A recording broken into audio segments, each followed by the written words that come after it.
Guys, welcome back po ulit sa aking channel. So for today's video guys is ipapakita ko sa inyo kung paano ko ginawa ang my own version ng aking apple crepes dahil marami kaming apple doon sa back end of the farm.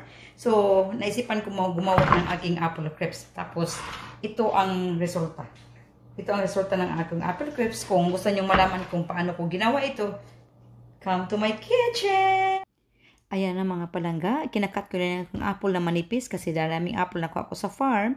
Maninipis na apple at saka nilagyan ko lang siya ng, ito yung ating mga ingredients, yung brown sugar, white sugar.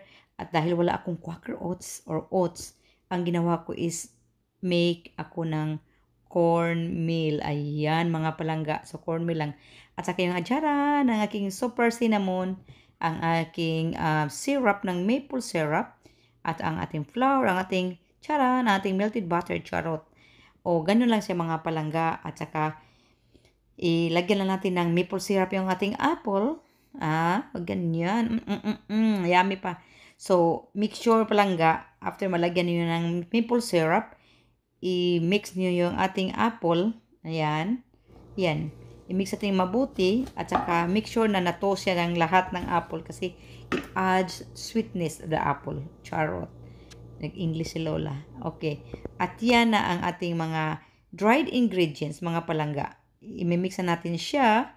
Ganon. I-mix natin at kunting mix lang. Ayan. Ang ating flour at saka aking cornmeal. At saka idagdag na natin yung ating sugar. Ayan. Ilagay ko sa description below kung ang sukat niyan. At saka i-mix lang natin. Taran!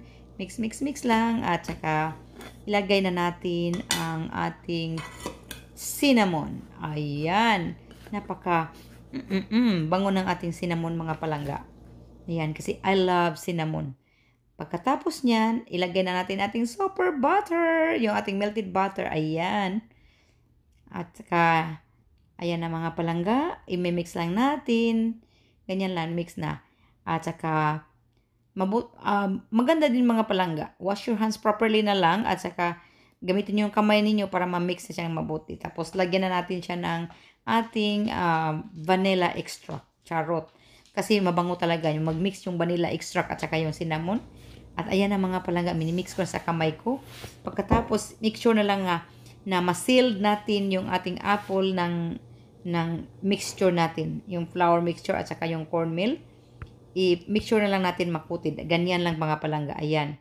Ma-sealed natin lahat yung mga nasa apple. Para pag-bake, pag kumulo siya, hindi lalabas yung ano ng apple, ng katas ng apple.